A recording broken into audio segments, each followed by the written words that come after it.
Okay, everybody. We are talking to Sarah Kloboves today, and she is from Chartmetrics, which is one of my favorite websites right now. Hello, Sarah.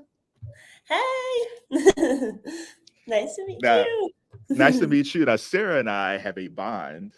I am in Akron, Ohio. She Hey, did the thing that I should have done after I left college. She is in New York City. My professor told my communications professor said you should go to New York. Say, no, I'm going to make it big here in Akron, Cleveland. No, Sarah did the right thing. Look at that skyline. It is beautiful. yeah. Our office is in like Fide Financial District area, so we get some really nice views. So it's really awesome. That's a beautiful view. Oh, like a green screen back there. That's a beautiful view. I know. Yeah, so this is our meeting room, so we gotta take our meetings here, kind of try to flex on people, but Man, that's like amazing. it's a humble So, flex.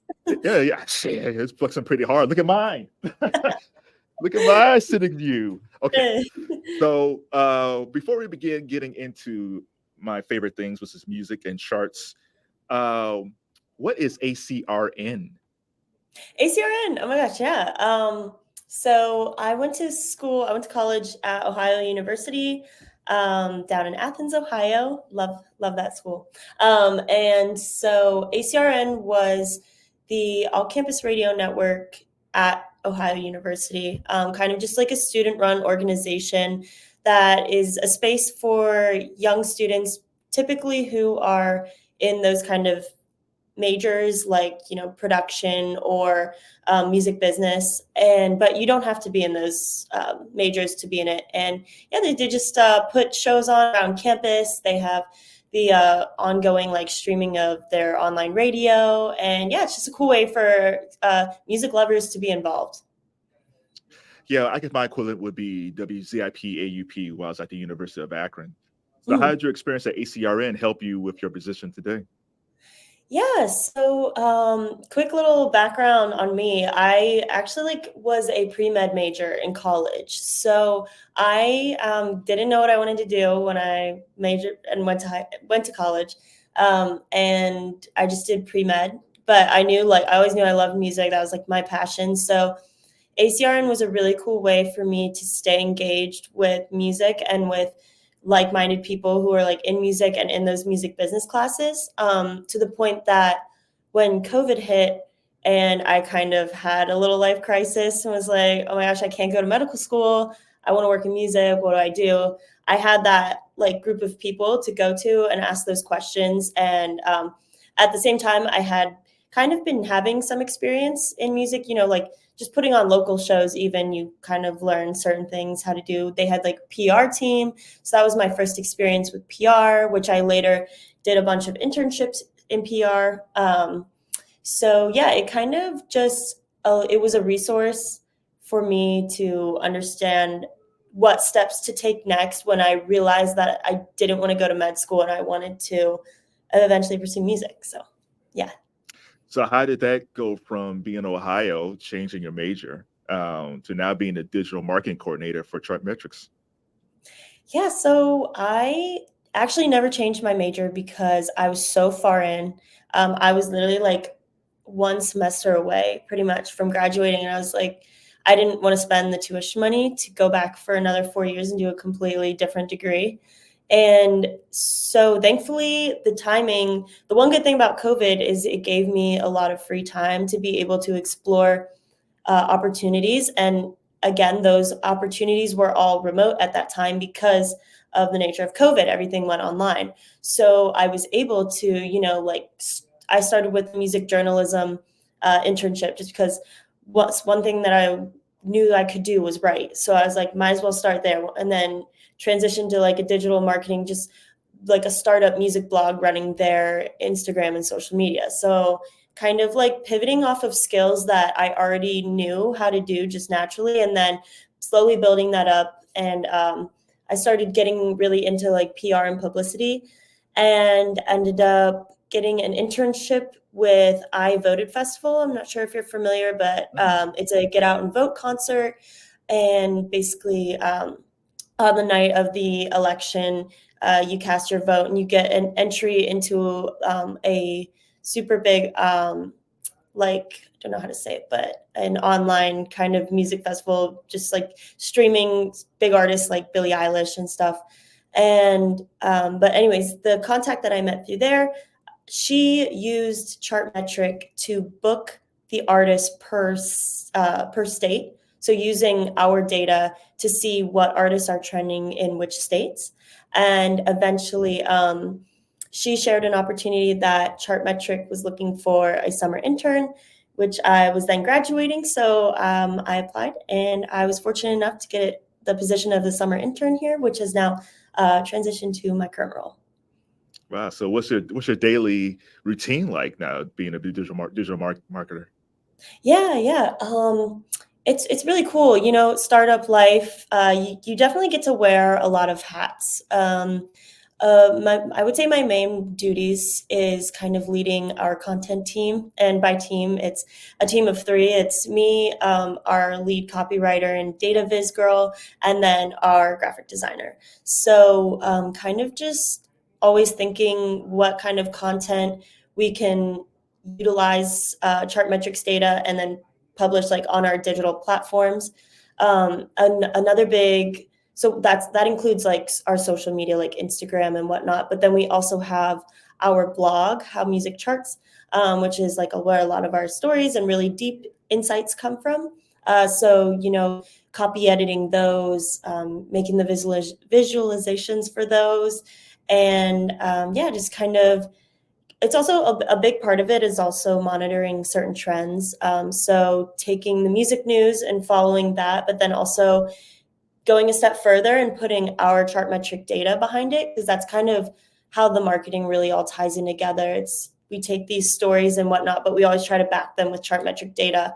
And then, yeah, just some other small things, monitoring partnerships with other social platform or social accounts or music companies. And yeah, that's kind of long-winded answer, but that's a bit of my day today. So I'm a few years younger than you, or older than you. Yeah, I wish I was younger. I was a few years older than you. So when I was a young, enterprising music fan, I used to live and breathe Billboard magazine. Doesn't matter, because a friend of mine told me this a couple of years ago. It said you used to be on campus all the time via Billboard magazine. And back then it was pretty simple. It was radio airplay and sales. That was it. Yeah. Chartmetric is totally different. It takes everything. Streaming, data, social media. Tell us what exactly is Chartmetric for people who don't know. Yeah, so Chartmetric is an all-in-one platform that aggregates data and stats across over 16 different social and streaming services. So whether that's social coming from Instagram, Twitter, sites like that, or we also have the streaming aspect of it, which is Spotify, Apple Music, SoundCloud, and we kind of put them all into one place.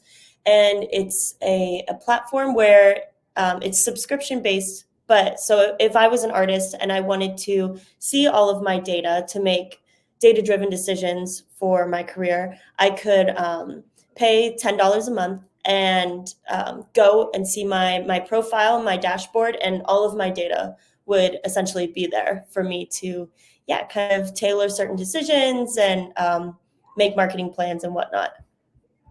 Can you give me an example of like an artist, maybe an independent artist that contacted you or their label and say, hey, let's take a look at an artist's profile. Then they changed some things and they actually became more successful. Do you have any examples of that?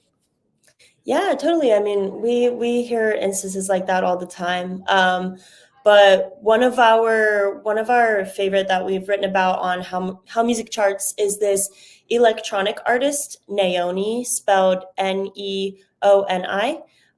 And so they were, trying to think of this. I think they started, it's 2 sisters, and they started making music around 2012, 2013, and just kind of for fun, just bedroom artists, and they started making music, and then they got this really big sync placement on Supernatural, like the TV show, which which kind of brought them up to the next level. But they still weren't like big by any means. You know, that like the song was big because of the show, but yeah, nothing crazy. But then out of nowhere, they started to notice this a lot of traction on social media and streaming, and they were kind of like, what's going on here? Like, we haven't put anything out in quite a while. Like, where's this traction coming from?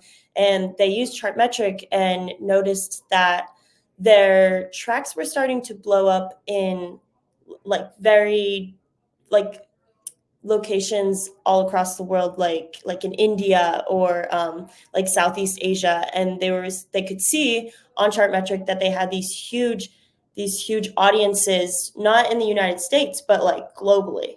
And that was just because of the nature of how the algorithm got certain audiences to pick them up. And then from there, they were able to tailor some of their marketing strategies and even like touring, for example, to these different audiences that were further away.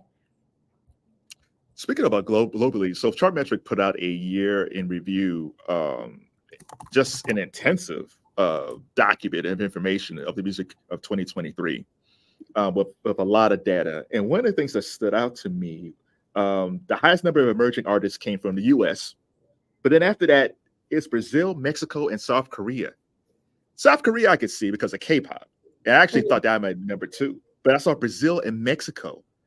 Can you tell me about like the data involved? Like when we talk about global artists, maybe not just about those countries, but yeah, when we look at artists like that, what's your feelings on when you find like, okay, US is one, but all these other countries are really having these artists explode around the world? Yeah, and just to clarify, this is from our year-end report, and this is for the amount of artists released, like the quantity of artists that we track. Okay, cool. Yeah. So I think people don't always realize, especially coming from like such a Western centric, like English speaking mindset.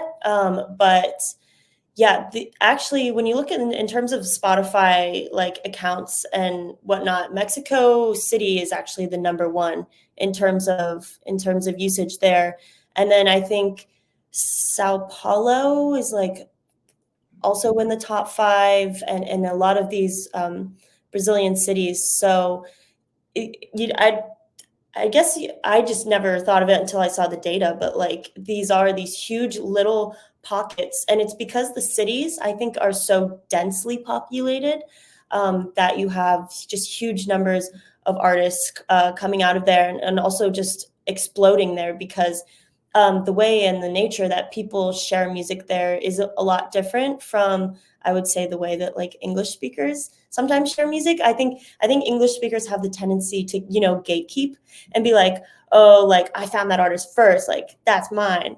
But in, these other countries and languages, it's more of like, they want you, like everyone wants this person to listen to them. And yeah, so it wasn't really surprising that we saw all these artists coming from, Mexico and Brazil, but it's super cool. And I think it also reflects why we see Latin music becoming so, prevalent in our society today.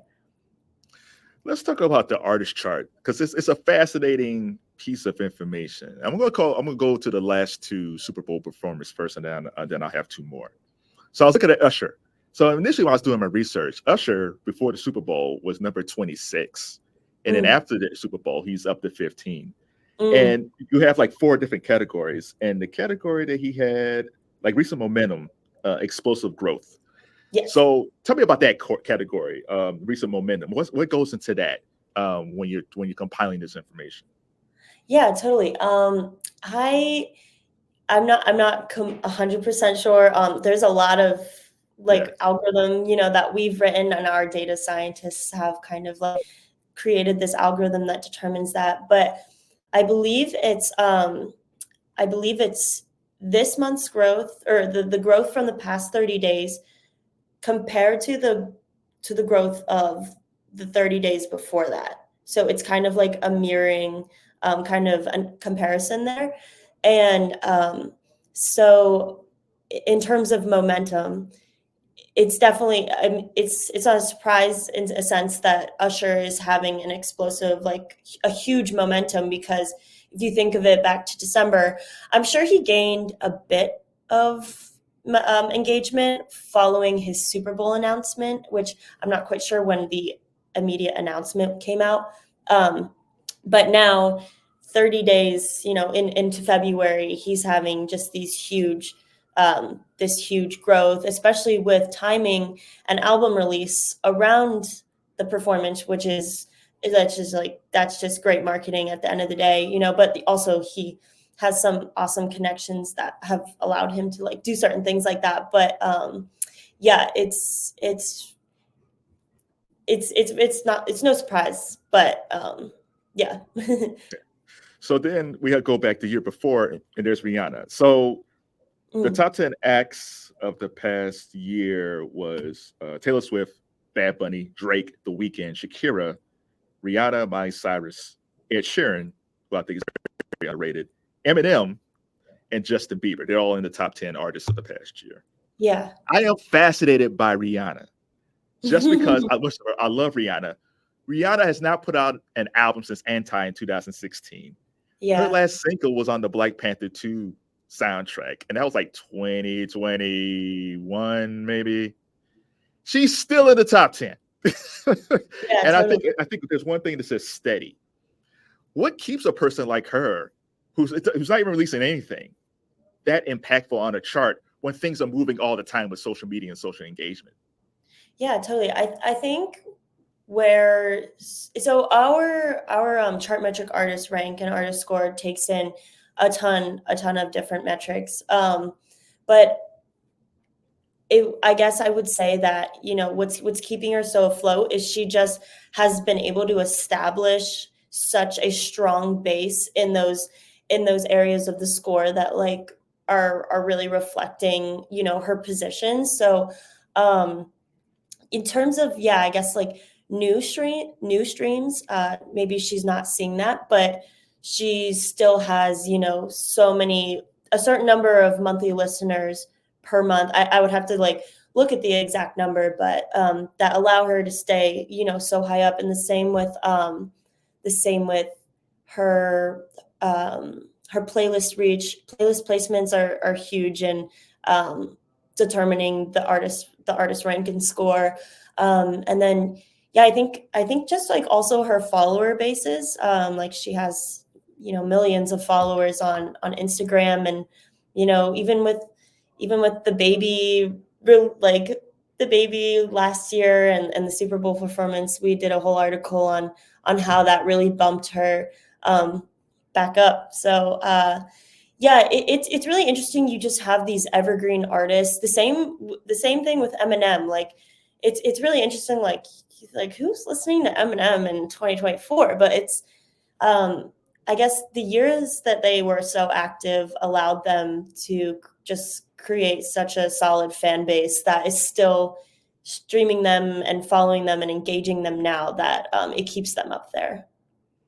It's interesting you mentioned Eminem, because there's an article on Chartmetric, basically what you're saying, like who was the Eminem in 2024, and within the article it said like he, when he came out, he made references to Bill Clinton, and I'm sitting there and I was like, yeah, he did. so in a lot of, because I was there, so I remember when he came out and all that stuff, and when he was getting in trouble. So I remember everything about that. And because I think I'm a fan, I don't think of Eminem being an older artist. But when you start looking at the years, it's like, yeah, he is an old artist. And it's fascinating that younger people are still connected to him, just like Rihanna. I mean, he puts out more stuff recently. But it is like he is an older artist that the kids are still really into. Yeah, it's cool. I mean, I can remember like warming up to Eminem for like my soccer games in like middle school, and so. But I think it's those experiences for like in the Eminem article, we kind of talk about we divide up his fan base in terms of demographics, and look at it by age range. And people are kind of surprised, Gen Z makes up the second highest amount of his listeners, But then when you also, you think back to it, it's like, okay, well, we were in middle school and, our parents were playing it in the car. So it's just kind of like that music that's nostalgic, I guess, not to like use that in like a negative way, but like it's cool, and the same with Rihanna. Like, I think it's the same thing. So there's a guy at number, what was that? 48. Number 48. There's two questions I have about this. So Michael Jackson's at number 48. Mm. So there's two questions I have as far as like career rankings. So like for Usher, he's a superstar. Rihanna's a superstar. Michael Jackson's legendary. That's the top ranking. Of course, he's legendary, so we get that. What goes into the ideas of ranking? What makes someone a legendary artist versus a superstar artist? Yeah. So that was like, so there is a huge time element that plays into the legendary versus the superstar. That's the only ranking that has that time element to it. Because wasn't a part of, kind of creating these categories, but I guess the thought behind it is like, okay, we have these huge superstars that, from the 90s and 70s, that weren't around during the streaming, we weren't around during the streaming age, but their music is still so impactful, and they still have billions of streams on some of their songs. But how can we distinguish that from an artist? So like an artist like the AC/DC or something compared to like Justin Bieber, like they both have big numbers, but there's a huge time difference between them. So that's why legendary artists have to be active for 40 years or more. I believe it's 40. So yeah, that kind of is like what allows us to distinguish between the two. And then the categories just get more and more granular as you go. So superstar, I think is top 10,000. That might be wrong, but and then the category kind of widens out as you go down. Right. So it's interesting. So I'm comparing Michael Jackson to Tate Mcrae, right? And both their social media engagement is prominent. Now you would figure Tate Mcrae, she's younger. I don't know, Tate Mcrae is like 21, 22 years old. She's prominent, so you kind of understand that. I actually understand the prominent from Michael Jackson because I'm on TikTok and I see so many videos of people doing Michael Jackson songs, moonlighting like him, dressing like him, acting like him. Can you talk about the TikTok influence on artists, someone like Michael Jackson, who's legendary, and he's been passed away since 2009. But how much does TikTok play into the numbers and the engagement when it comes to artists? Oh yeah, totally. I mean, it's arguably the most important thing. Not important, but it is having the most impact right now on this day and age. Like, it's kind of where these trends are born. And there's just dozens and dozens of examples of where TikTok has revitalized old catalog hits. And you see, like, one of the biggest examples is Fleetwood Mac, Dreams, that kind of blew up a few years ago. And, I think it's a bit of a mix of young Gen Zs hearing these songs for the first time and being like, whoa, these are great. Like, how have I never heard this? But then you have, kind of the older audiences on TikTok as well. Maybe there's not as many of them compared to Gen Z users on the platform, but they're able to share as well and be like, oh yeah, I love this song back in the day. I don't know, dance to it at my high school dance or something. Like, they're able to relate as well. So you kind of have like both sides of the spectrum there, like contributing into one. And I think it just allows for these super viral moments, and it's crazy. And I think it's huge for the music industry, especially like labels and whatnot, trying to figure out how to capitalize on these moments and make them something that is recurring. And an example of that is the slowed reverb songs. Tons of artists release like slowed reverb versions of songs now because they see that, like, how well they do with these audiences. So yeah, it's just a crazy space right now, but it's also really cool and exciting that Gen Zs can hear this music for the first time. So for people who don't know, what is slow reverb? What's a slow reverb song? Yeah, totally. So it's like, I guess they just take the frequency and pace of a song. I don't know, those are the correct terminology, and just either make it a lot slower or a lot faster. And because you have these audiences of younger like generations that are hearing them for the first time, sometimes they won't even realize that's not the original version of the song, and they'll be like, oh well, I actually liked the slow version of Dreams better than the regular version. So the like artists and the label teams will actually release those versions on Spotify, and you see an increase in the streams for those versions as well as the original. So it sounds like Chopped and Screwed. There was a whole thing called Chopped and Screwed years ago, like back in the 2000s. Yeah. So that's what it kind of sounds like. Yeah.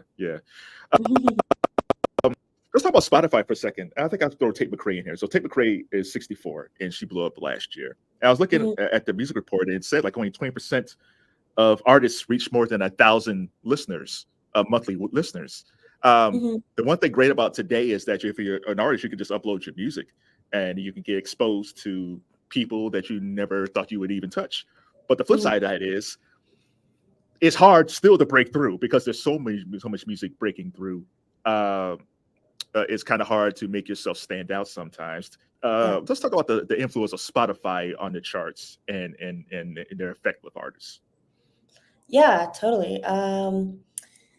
It's a crazy ecosystem, and I think everyone kind of has their own opinion about the nature of it. At the end of the day, it is kind of it's where we are, and a lot of people don't agree with Spotify, especially because of royalty payouts, and want like a new service, a new option. But it is kind of where we're stuck, I think, for a while, and we see that because Spotify continues to grow in terms of users and whatnot. But yeah, it's definitely it's so hard for artists to break through the noise. A way to bypass that is blowing up on TikTok. Creating those fan bases there, driving fans to stream your music from some kind of trend that's going on outside of the platform.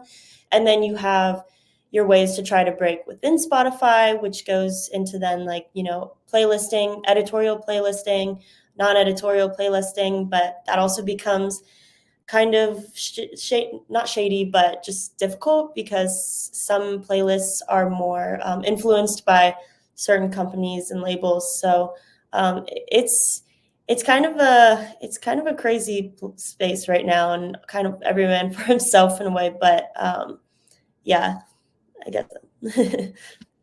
Like one of the first articles, I guess we already kind of touched this, with like one of the first articles that you wrote was about you were mentioning how the 2000s are back on TikTok.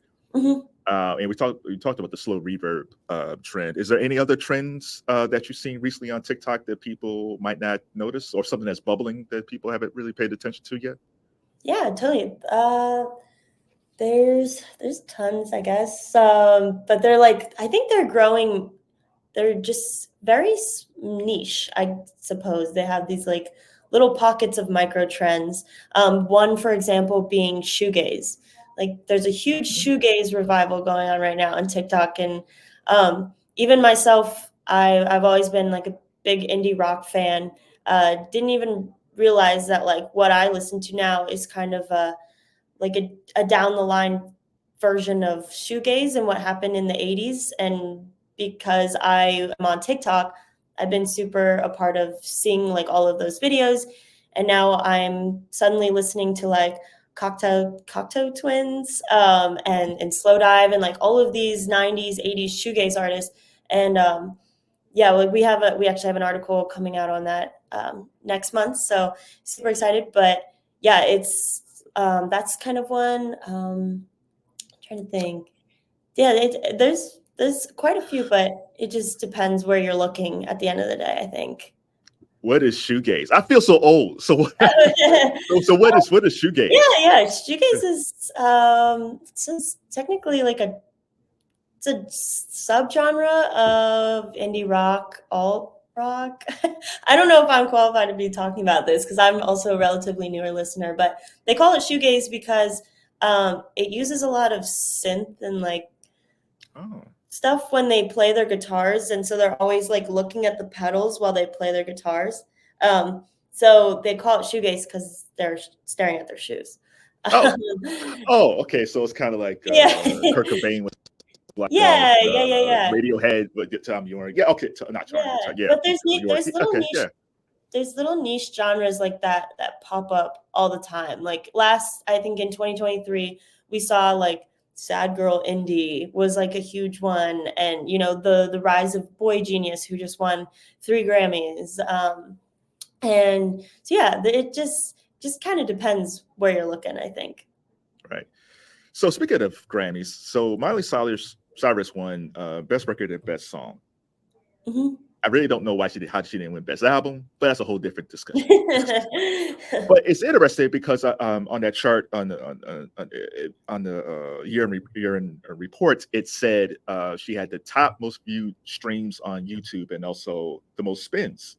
Mm-hmm. So is radio still just traditional radio? Is that still an option, or even Sirius XM? I mean, is that still an option when you're calculating these formulas for the artists? Yeah, we definitely take in radio plays into account.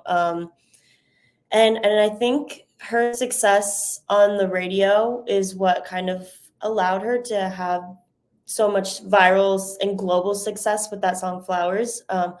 We didn't incorporate it into the year-end report, but with a lot of the songs that you see on the top 10 on radio, 5 of them are also the top songs on streaming. And what we did was we mapped that out and we graphed it to see kind of what spiked first. So what was the catalyst in that event? And for nearly like every song, you see 1 to 2 weeks out, you see this huge spike in radio plays. And then after that follows this huge growth in streaming.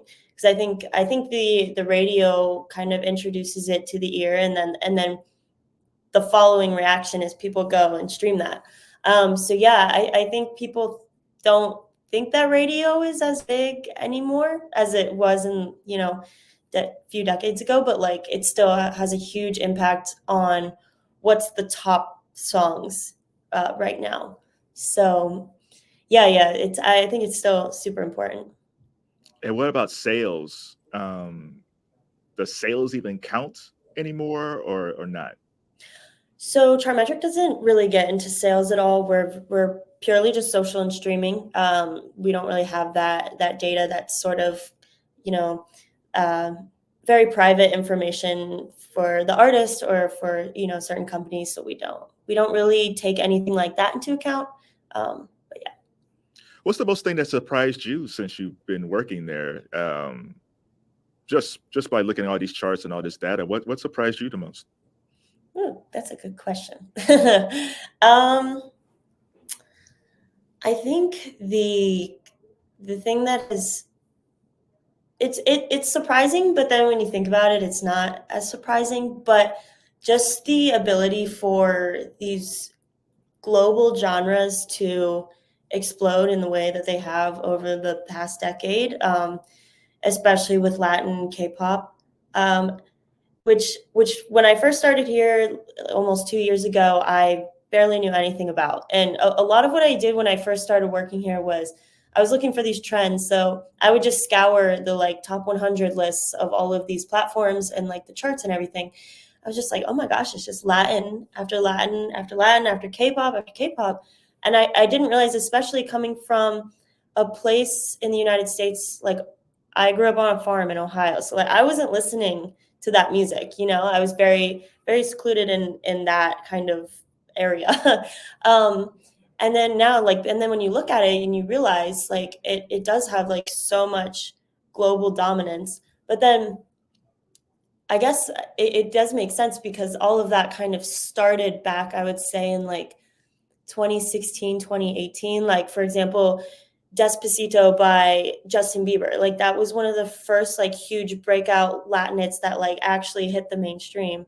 And now I think everything like since then, and then you have like Gangnam Style, which was kind of K-pop's first time like really in the US. And I think now we're in an era where we're seeing like those were moments that like lit the fire, and now the fire has like spread. But it's also so cool because it's like it's just continuing to diversify what people are listening to and what people are paying attention to. And yeah, I think that's the most exciting thing for me. Right. And it seems like now with African music and Afro beats, that seem to be the next one to kind of, Yeah. So as a digital marketer, so if someone wants to become a digital marketer, what type of things should people know? Like what type of things do you do on a daily basis that people should be working on if they're in school? Let's say they're going to another Ohio university. There's a younger Sarah. She wants to do what you do. What type of things should she know or he should know when it comes to being a digital marketer? Yeah. Definitely like managing certain social channels and platforms. Even if that's just like making your own fun blog and just like posting, I don't know, aesthetic photos or something, like just being able to learn how to manage certain channels is super important. I think getting some background in publicity and PR was like super big for me because it taught me how to really like interact professionally with other professionals, especially in the music space. I think just like even like email etiquette it sounds so easy and so simple, but it's so important at the end of the day, especially for such a communications based role.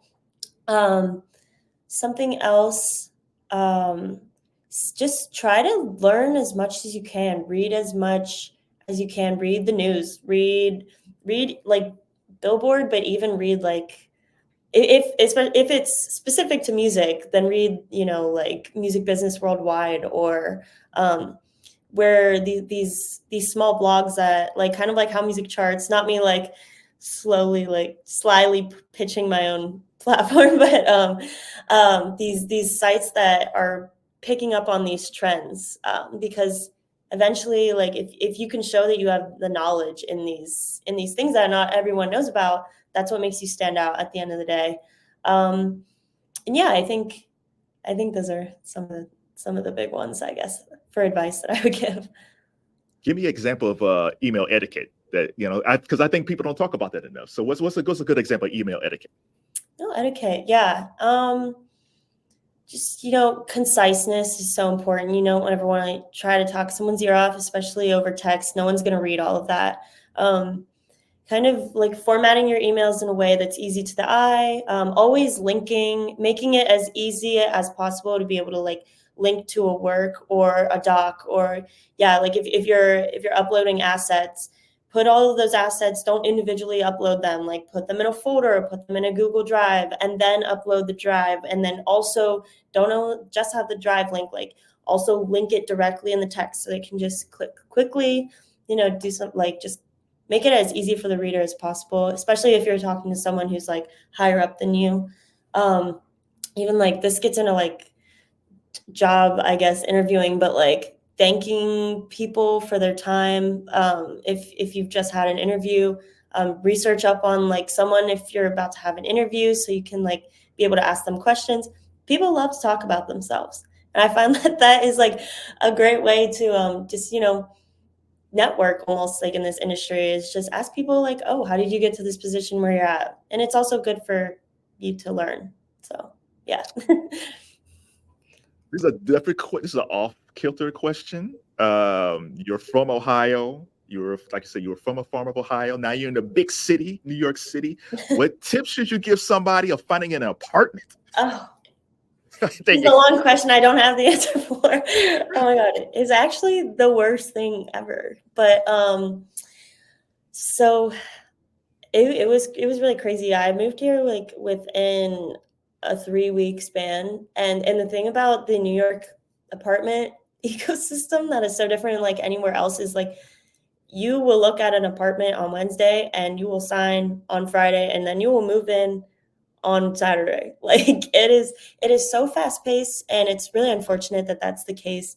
But you just have to be really prepared to like pull the trigger on things and research up on areas that you want to live in. That's so huge. Like different, like living in Manhattan is honestly day and night compared to living in Brooklyn.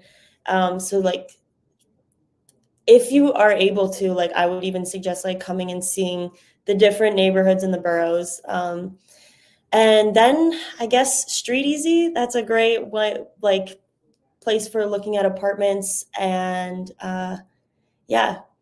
Yeah. And then I would just say Godspeed because it is the worst. It was the worst thing ever. But yeah. Godspeed for renters out there. Yeah. Yeah. And who do you like right now musically? Like who, I mean, listen, you have your own preferences when it comes to music. You love everybody, but who are you listening to right now? Yeah. I think there's a lot of really cool stuff going on right now. Like I said earlier, I'm like an indie rock girly from the beginning. I am super into shoegaze now, getting into kind of like 2000s rock. But on the flip side of that, I'm also super into electronic music. New York City has a really great electronic music scene. There's house shows everywhere, every night. So I definitely dove headfirst into electronic music when I first moved here. So a big part of that is kind of what I listen to. And weirdly, I also listen to a lot of country, like indie folk. It's funny, like I used to hate country music when I was in Ohio, and then I left and I was like, I don't hear country music on the radio every 3 seconds. Like, I kind of miss that. So, so yeah, now I listen to a little bit of that. So just a little bit of everything, honestly. I think there's great music in every genre. You just have to find out what's best. I think this is one of my final questions. So you mentioned electronic music, and I remember like 10 years ago, there was like David Guetta and Calvin Harris and a lot of dance. Do you see a resurgence of that? Because I was listening to Sirius, and I was like, there was a lot of songs that sound like the 90s club music and dance music that when I was in college, which shows you how old I am. There was like resurgence of like 90s dance production. Do you see a resurgence bubbling with electronic music right now, or is it just kind of steady? No, yeah, it's huge. Specifically to like that trend that you were mentioning, this summer was like the summer of Eurodance, and like they have all these producers now that, have mainly majority Gen Z audiences that are sampling from these like songs from the 90s, from the 80s. And they're seeing a lot of success in it, which is really cool. And I think nowadays, like the producers are, I think in the past, producers were artists, obviously, like, but now more so than ever, like the producers are artists themselves. They have this persona and people follow the DJs, not for like the artist that's going to be featured vocally on the track, but like just for the production itself. And I mean, that's always happened, but like, I think now more than ever, you have like John Summit, who's like this frat guy DJ, but like people follow him just because he's like a frat guy and they think it's hilarious. And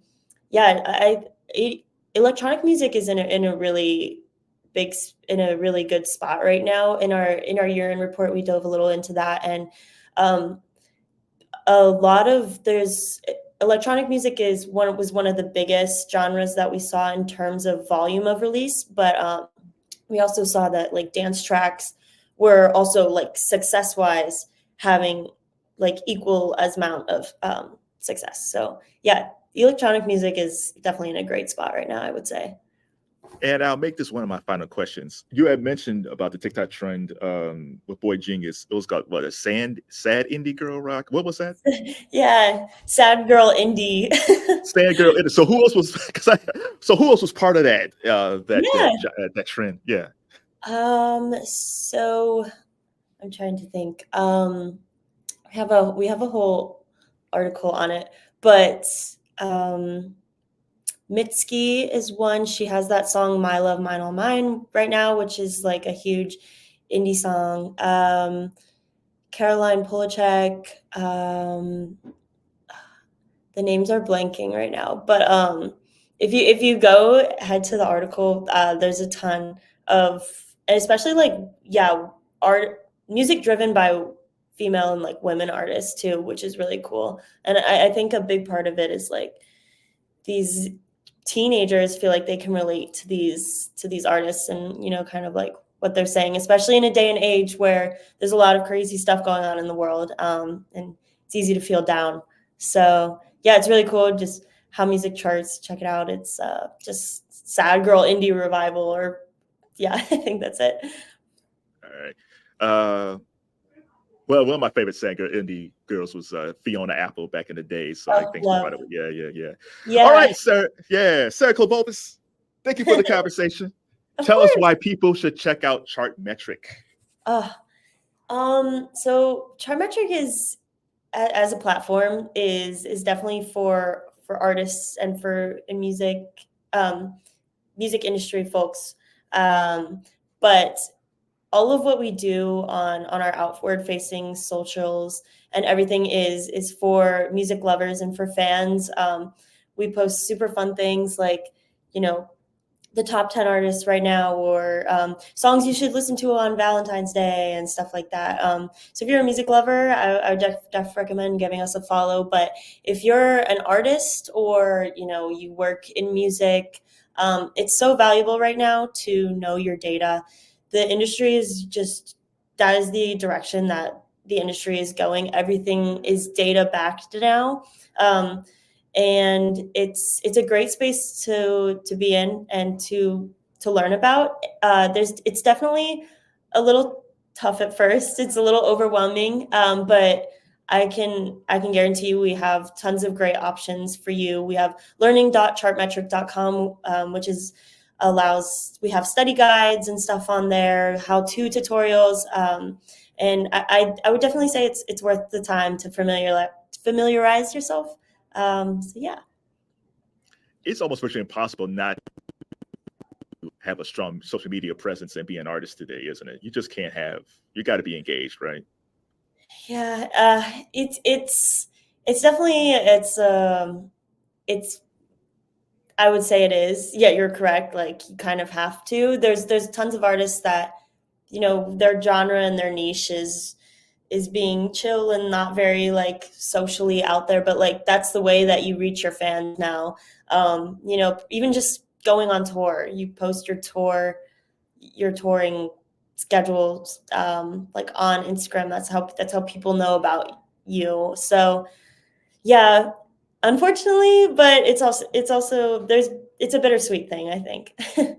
Okay, and I'll make this my last. So of the socials, is there one that's more dominant? Is it TikTok? Is it YouTube? Is it something else? Is it Bandcamp? Like, is there one platform that if I'm an artist, I'm a new artist and I want to kind of make my social impact, which one should I really be on? Or should I just test them all out and just find out where my audience is located? Yeah. You just kind of got to know your audience, because it depends on each platform. You know, which platform is best for you depends on who you are as an artist and what kind of music your audience relates to, and just who your artist is in general. Because, you know, like an artist like I don't know, like a very like a legendary artist isn't gonna necessarily see as much impact as like on TikTok as maybe an upcoming like Gen Z rapper might, just because of like where their fans are located. So yeah. All right. Thanks a lot, Sarah. Happy Valentine's Day. Hey, thank you. I'm gonna go home and chill on my couch by myself. Single girl day. Single guy day. And that's okay. And we're proud. We are proud. I'm a little bit sadder than you, but we are proud. Yes. And Ohio loves you, Sarah. So you're doing good work out there. Exactly. That's all I need. That's all you need. That's all you need. Thanks, Sarah. All right. Thanks so much. It was great talking with you. Great talking to you.